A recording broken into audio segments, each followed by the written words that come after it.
Hello students, today I am going to begin history. Political science we have done one chapter. History before first quarterly we have done two chapters. So in the half yearly chapter 3 also is needed. 1, 2, 3 from history. So today I will begin chapter 3. So take out your book. Chapter 3 is Anti-British Uprising and Peasant Revolt in Assam. Anti-British Uprising. People of Assam, they stood against the British. Anti-British. They stood against the British. That uprising or the revolt took place against the British. And that is why it is anti-British uprising. Now here we'll get the causes of the anti-British uprising, or the causes of the growth of anti-British feelings in the minds of the people of Assam. And then we'll study about the revolt or the movement led by the peasants. Peasants were dissatisfied and they led the revolution. So peasant revolt at different places we'll study in this lesson. So first we'll study the causes of anti-British uprising. Why and how the factors which led to the growth of that anti-British feelings. Why people of Assam stood against? What were the causes?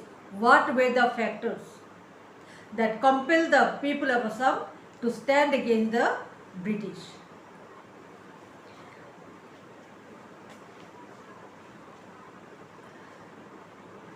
Now, prior to the British rule,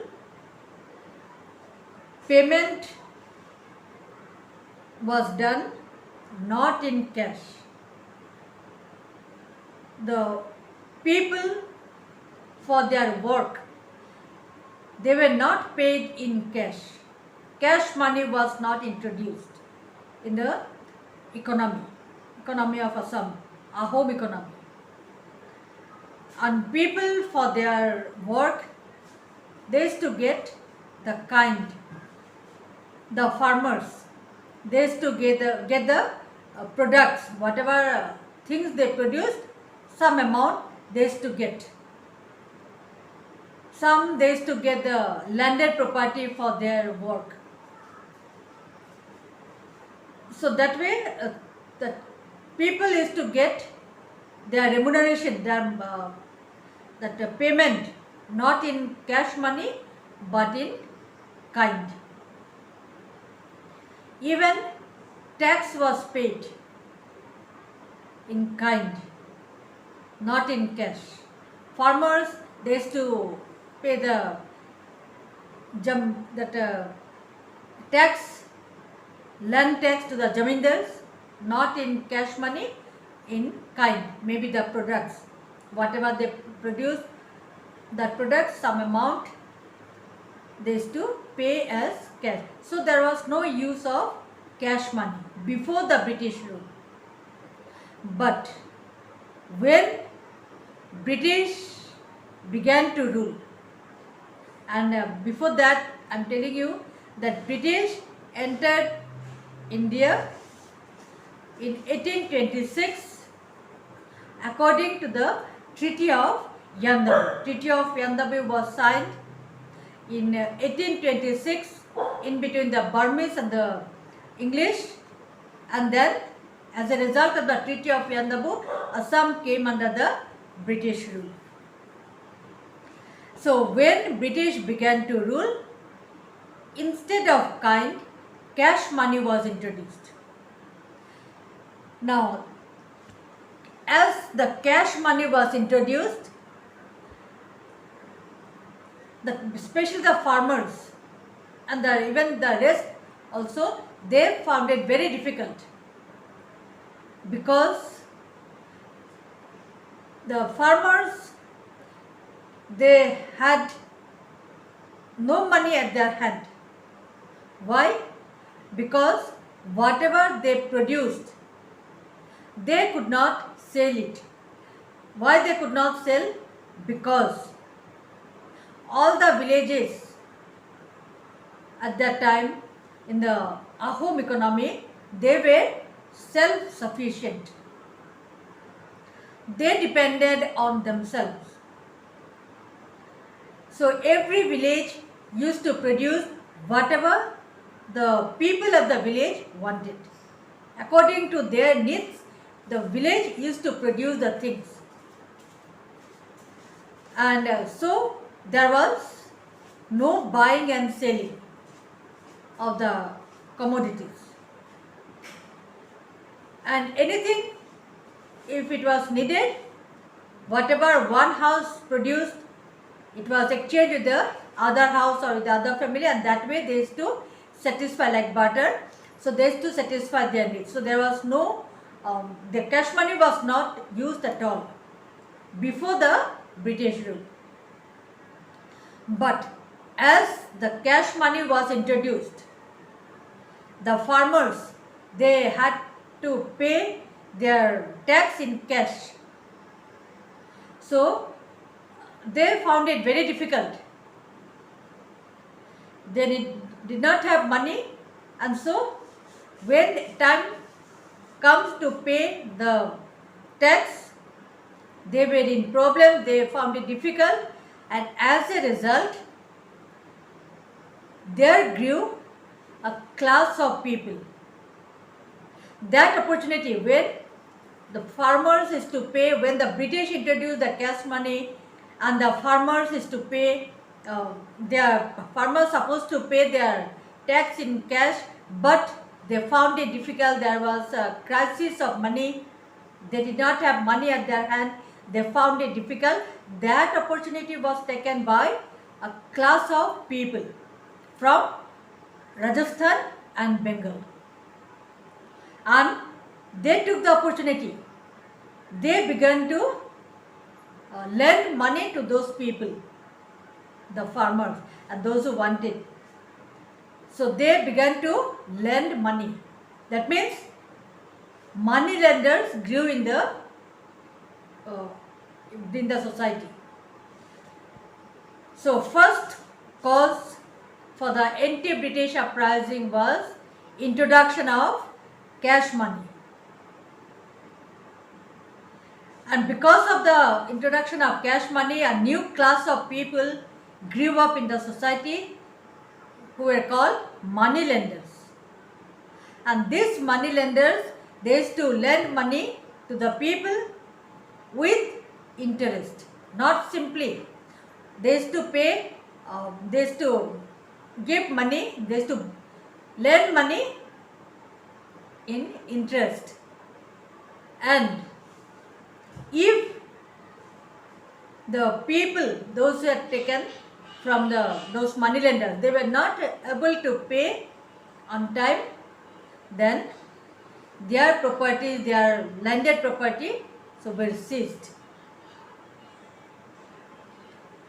Because money they had to pay, farmers or whoever took money, whoever borrowed money, they had to pay with interest. That's the amount, whatever they took, amount became more. And they were not able to pay on time. Second time they used to take money, and so that way the amount began to increase.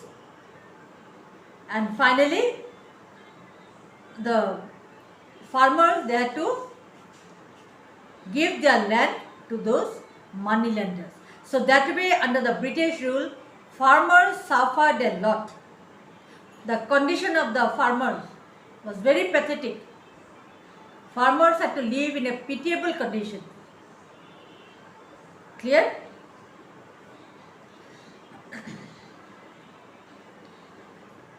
Then the British, they did not pay any attention to develop the condition of land. The farmers, they had to produce the goods, they had to produce the crops, they had to pay the tax. But if the condition of the land is not good, then they were not able to produce in a huge amount. But the British, they did not pay any attention to improve the condition of land. The farmers, they had to pay the tax on time, and because of the tax, farmers had to go to the moneylenders. They took money from the moneylenders, Marwadis and Bengalis, and then they had to pay to the zamindars as tax, and zamindars had to give it to the government, British government. So, and if they were not able to pay, then they were physically tortured, and if they were not able to give the interest, then their landed property were seized, were taken by the moneylenders. So they were living in a very pitiable conditions. And moreover, the British, they did not pay any attention to improve the condition of land. Unless the condition of land is improved, unless the condition of the land is improved, the fertility is supplied, the proper irrigation facilities are there, insecticides, pesticides, modern technologies are given to them, then only production can be increased. But British did not do anything for the improvement of land. Moreover, whenever the natural condition is not favorable for the growth of crops, sometimes it is heavy rain, and heavy rain destroying the crops, sometimes no rain, it is drought, and then also all the crops burn. So because of the natural conditions, also sometimes there is very less production, and then also at that time also British did not have any sympathy towards them. They did not consider them in paying tax. They did not say that okay, this time that crop is not good, so because of heavy rain or because of no rain you all could not produce much, so you give less amount of tax. No, whatever amount was fixed at any condition, drought condition, that heavy rain, whatever it is, that farmers had to pay the same amount of tax. And again farmers had to go to the moneylenders.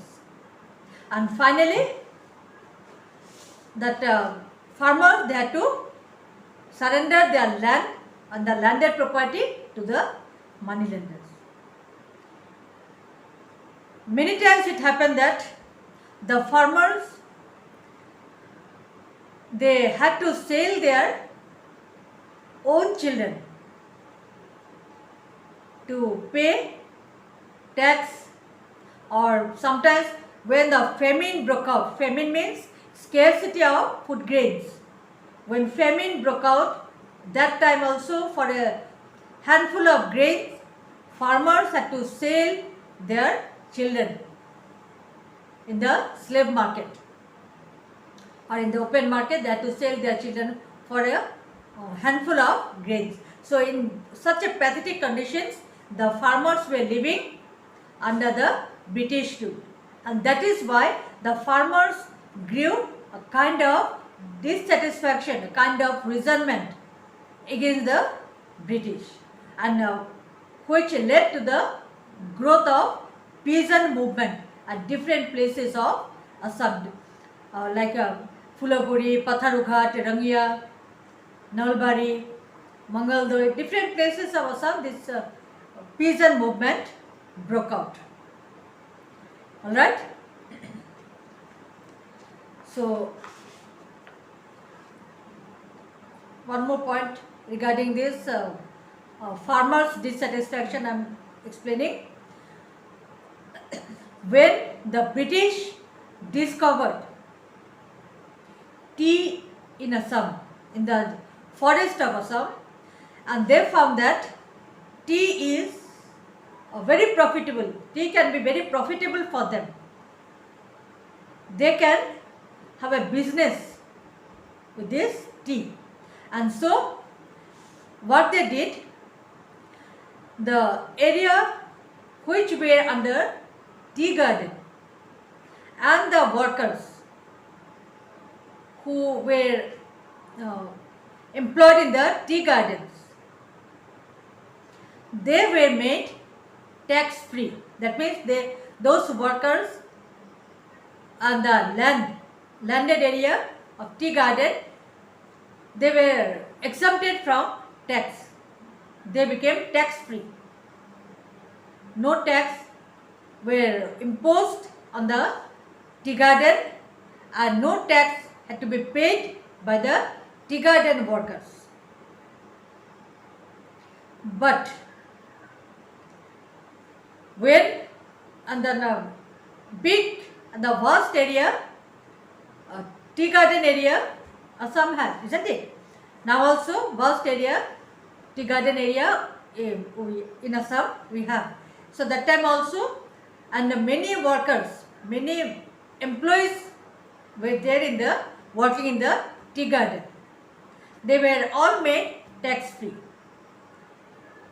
So as they were made tax free and that garden area also were tax free, so naturally it became a loss for them, isn't it? If we think that way, that means it is a loss for them. But no, what the British did, tea gardens they made tax free, tea garden workers were made tax free, but extra tax were collected from the rest of the farmers. Whatever loss they incurred from in the garden and all the workers working in the garden, that loss they made up collecting extra taxes from the rest of the farmers. So naturally the farmers, they were against the British. They never supported the British rule in Assam, and they were finding an opportunity how they can stand against the British. Alright children, have you understood these points? There are some more points. So in my next class, these are the dissatisfaction or the discontentment grew among the farmers. Because of these reasons, farmers grew against the British. This satisfaction grew up in the minds of the farmers because of these causes. So not only the farmers, the other people also, like aristocrats, like Brahmins, the priests, all the sections of the people, they grew angry. They were dissatisfied with the British. So those reasons in the next class I will give you. Okay? Alright, we'll stop for today.